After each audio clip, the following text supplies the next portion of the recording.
Hello friends, स्वागत है आप सभी का। फ्रेंड्स, आज के इस वीडियो में हम क्लास 10th के विज्ञान के बहुविकल्पी प्रश्न को सॉल्व करेंगे, जो कि आपके बोर्ड एग्जाम के लिए बहुत ही इंपॉर्टेंट है, क्योंकि आप जानते हैं कि इस बार बहुविकल्पी प्रश्न ज़्यादा आने वाले हैं। तो आपके विज्ञान से 20 क्वेश्चन जो है बहुविकल्पी से रहेंगे। तो इस वीडियो में हम इस पूरे क्वेश्चन में हमने 20 क्वेश्चन लिए हैं, जो कि इम्पॉर्टेंट क्वेश्चन हैं। ठीक है, तो आइए इसे देखते हैं। इसे आप अंत तक ज़रूर देखिएगा, क्योंकि ये आपके लिए बहुत ही इंपॉर्टेंट है। और यदि वीडियो अच्छा लगेगा तो आप लाइक ज़रूर कीजिएगा और हमारे चैनल को सब्सक्राइब कीजिएगा, क्योंकि अब हम आगे भी ऐसे ही क्वेश्चन आपके लिए लाते रहेंगे। देखिए क्या दिया हुआ है कि प्रतिरोध का मात्रक होता है। तो आप जानते हैं कि देखिए, प्रतिरोध का मात्रक क्या होता है? ओम होता है। ठीक है, विद्युत प्रतिरोध का मात्रक क्या होता है? ओम। देखिए क्या दिया, एक अश्व शक्ति बराबर होता है। तो एक अश्व शक्ति में 746 वाट होते हैं। ठीक है, एक अश्व शक्ति में 746 वाट होते हैं। यहाँ पे दिया हुआ है एक विद्युत हीटर का सामर्थ्य 0.5 किलोवाट है। ठीक है, तो देखिए इसमें सामर्थ्य दिया हुआ है, मतलब कि यहाँ पे देखिए P बराबर क्या दिया है? P की वैल्यू दी है 0.5 किलोवाट। ठीक है, तो इसको हम लोग पहले वाट में चेंज कर लेते हैं। 0.5 किलोवाट को वाट में चेंज करें तो 1000 से गुणा कर देंगे। ठीक है, तो ये वाट में हो जाएगा। तो इसको जब करेंगे तो देखिए क्या हो जाएगा? 500 वाट। ठीक है, इसे 20 मिनट तक उपयोग में लाया गया। 20 मिनट तक मतलब टाइम दिया हुआ है, कितना दिया हुआ है? 20 मिनट। ठीक है, तो इसको भी हम सेकंड में चेंज कर लेते हैं।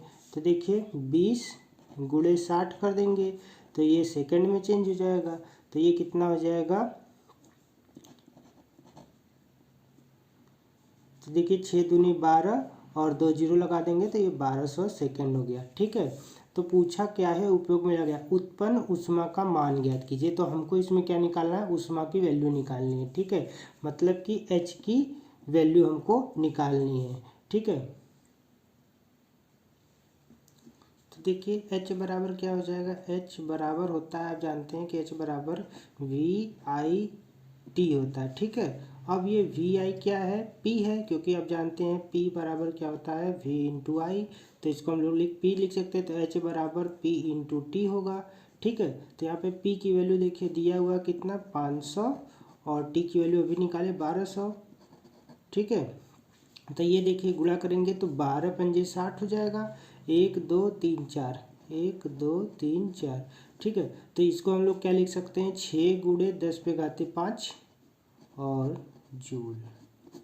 ठीक है, तो इस तरह से इसकी वैल्यू निकालेंगे तो इसका ऑप्शन क्या हो जाएगा? देखिए 6 गुणे 10 पे घाते 5 जूल। ठीक है, नेक्स्ट क्वेश्चन देखिए क्या दिया है? विद्युत ऊर्जा की इकाई होती है। तो विद्युत ऊर्जा की इकाई क्या होती है? वाट होती है। ठीक है, नेक्स्ट देखिए, स्वच्छ आँख के लिए दूर बिंदु होती है। तो जो स्वच्छ आँख होता है, स्वस्थ आँख, उसके लिए दूर बिंदु क्या होता है? अनंत होता है। ठीक है, अब इसी टाइप से एक और क्वेश्चन पूछता है कि स्पष्ट दृष्टि की न्यूनतम दूरी क्या होती है? तो न्यूनतम दूरी 25 सेंटीमीटर होती है। ठीक है, हम लोग दूर बिंदु जो दूर तक कहाँ तक देख सकते हैं? अनंत तक देख सकते हैं। ठीक है, और न्यूनतम कहाँ तक देख सकते हैं? तो 25 सेंटीमीटर तक स्पष्ट देख सकते हैं। ठीक है, इसके बाद देखिए, चंद्रमा से देखने पे आकाश का रंग दिखाई देता है। तो चंद्रमा पे देखने पे आकाश का रंग काला दिखाई देता है। ठीक है, इसके बाद नेक्स्ट क्वेश्चन है, कांच का अपवर्तनांक अधिकतम होता है। इसी के बाद इसी से रिलेटेड एक और हम क्वेश्चन लिए हैं कि कांच का अपवर्तनांक न्यूनतम होता है। इसी में आप कंफ्यूजन हो जाते हैं। तो देखिए, कांच का अपवर्तनांक अधिकतम किस में होता है? बैगनी रंग में। ठीक है, और न्यूनतम किस में होता है? लाल रंग में। इस पर आप कंफ्यूज नहीं हो जाइएगा, इसलिए दोनों हम एक साथ ले लिए हैं कि अधिकतम किस में होता है? बैगनी में, और न्यूनतम किस में होता है? लाल में। इसके बाद देखिए क्वेश्चन दिया हुआ है, नेक्स्ट क्वेश्चन है हमारा, एक उत्तल दर्पण की फोकस दूरी 10 सेंटीमीटर है, दर्पण की वक्रता त्रिज्या निकालिए। ठीक है, तो देखिए आप जानते हैं कि F बराबर फोकस दूरी, F बराबर क्या होता है? R/2। ठीक है, तो यहाँ पे दिया है एक उत्तल दर्पण की फोकस दूरी, F की वैल्यू दिया है कितना? 10 दिया है। ठीक है, तो इसकी वक्रता त्रिज्या R की वैल्यू निकालनी है। तो यहाँ से देखिए R बराबर क्या हो जाएगा? 20। ठीक है, 20 सेंटीमीटर। तो आर की वैल्यू 20 सेमी हो जाएगी। तो इसका ऑप्शन क्या हो जाएगा? बी। ठीक है। नेक्स्ट क्वेश्चन देखिए क्या दिया हुआ है। एक गोली दर्पण की फोकस दूरी f तथा वक्रता त्रिज्या r में क्या संबंध होता है। अभी हमने बताया कि f बराबर क्या होता है r/2। तो यदि हम r लिखें तो r बराबर क्या हो जाएगा 2f। ठीक है। अब नेक्स्ट क्वेश्चन देखते हैं। देखिए अगला क्वेश्चन क्या है कि यदि उत्तल लेंस के सामने वस्तु 2f पर रखी जाए तब उसका प्रतिबिंब बनेगा। तो जब 2f पे रखेंगे तो उसका प्रतिबिंब कैसा बनेगा, वास्तविक बनेगा व उल्टा बनेगा। ठीक है। अब देखिए क्या दिया हुआ है कि 25 सेमी फोकस दूरी वाले उत्तल लेंस की क्षमता होगी। तो देखिए 50 सेमी मतलब कि देखिए आप जानते हैं कि यहाँ पे क्या होता है P बराबर ये हो जाता है 1/f। ठीक है। तो यहाँ से देखिए P बराबर क्या हो जाएगा 1। ये क्या होता है, इसको सेंटीमीटर में लिखेंगे तो 100, f की वैल्यू क्या दिया है 50। इसको कट करेंगे तो ये कितना हो जाएगा 2, और पावर का जो यूनिट होता है डायोप्टर, तो ये हो जाएगा 2 डायोप्टर। ठीक है। तो ये क्या हो जाएगा 20 से, ये देखिए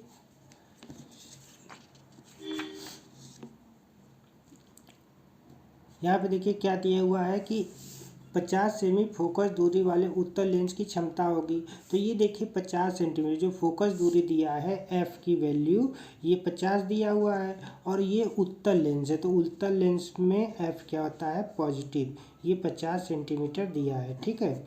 अब हमसे पूछा क्या है, इसकी क्षमता निकालना है, मतलब p का वैल्यू निकाला। तो p बराबर, ये जब सेंटीमीटर में दिया होता है तो p बराबर क्या होता है 100/f। ठीक है। ये मीटर में दिया होता है तो 1/f लिखते।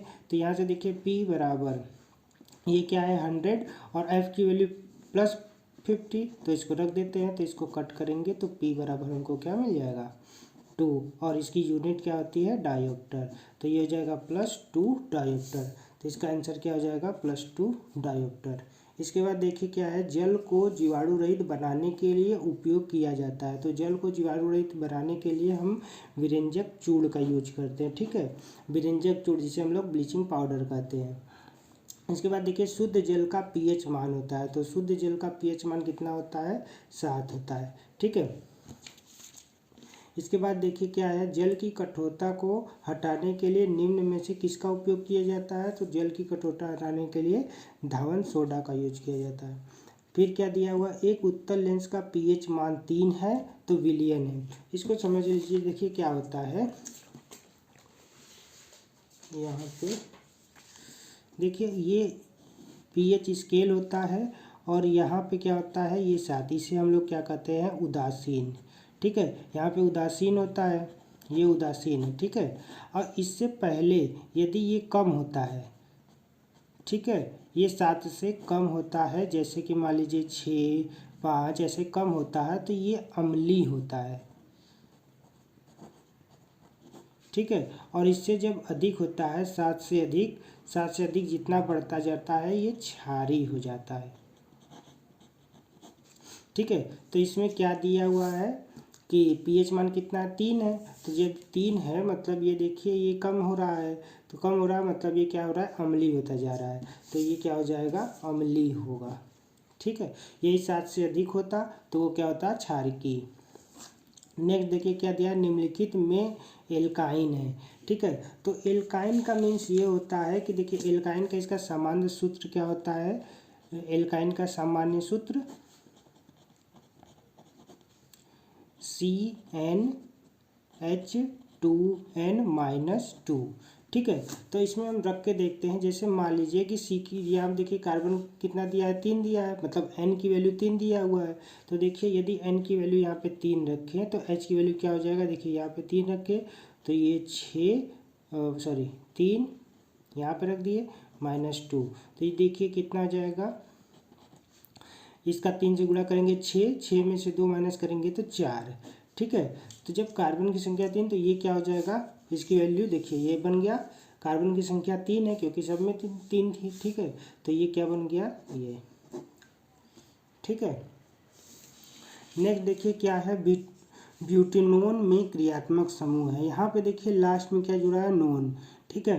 यहाँ पे जब नॉन जुड़ा है तो ये कौन सा समूह होता है, कीटोन। ठीक है, तो ये कीटोन का, ये देखिए ये कीटोन है। ठीक है, नेक्स्ट देखिए क्या दिया है, निम्नलिखित में असंतृप्त यौगिक है। तो यहाँ पे असंतृप्त यौगिक पूछा है। तो देखिए हाइड्रोकार्बन दो प्रकार के होते हैं, संतृप्त होते हैं और असंतृप्त। संतृप्त क्या होते हैं, जिसमें केवल सिंगल बॉन्ड रहता है, वो संतृप्त होते हैं। और असंतृप्त का मतलब ये हो जाएगा जिसमें एक, कम से कम एक डबल या ट्रिपल बॉन्ड होने चाहिए। तो हमको असंतृप्त बताना है। मतलब यदि हम इसका स्ट्रक्चर बनाएं, देखिए ये क्या बन जाएगा, CH4, ये देखिए सिंगल बॉन्ड से बन जाएगा। ठीक है, तो इसमें तो सिंगल बॉन्ड है, तो ये तो संतृप्त है, असंतृप्त है नहीं। अब इसको बनाते हैं, देखिए डबल कार्बन, यहाँ पे 6 हाइड्रोजन है, तो कुछ इस प्रकार से बनाते हैं।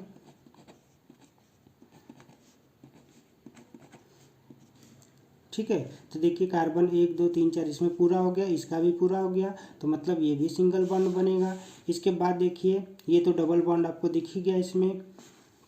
इसके बाद लास्ट में क्या दिया हुआ है, ये भी आपका सिंगल बॉन्ड से ही बन जाएगा, क्योंकि इसको देखिएगा तो ये क्या दिया हुआ है, देखिए CH3COOH, ये है इसका मीन्स। ठीक है, ये देखिए क्या है, कार्बन 2 हो गया और हाइड्रोजन कितने हैं, 4 हैं। तो यदि हम एक यहाँ पे दे दें, एक यहाँ पे ऐसे, और एक ये हो गया, एक ये हो गया, तो देखिए ये कार्बन यदि सिंगल बॉन्ड लगाते हैं तो 1 2 3 ही बनता है, तो इसको हम लोग क्या कहते हैं, डबल बॉन्ड। जब डबल बॉन्ड लगाते हैं तो ये 4 हो गया इसका और 4 हो गया इसका, मतलब कि ये क्या हो जाएगा, असंतृप्त। तो इसका ऑप्शन क्या हो जाएगा, ये। ठीक है, तो कुछ इस प्रकार से इसको हम सॉल्व करेंगे। ये जो भी जितने भी क्वेश्चन थे बहुत इंपॉर्टेंट है। ठीक है, इसे आप ज़रूर देख के जाइएगा। मिलते हैं अपने नेक्स्ट वीडियो में। Thank you.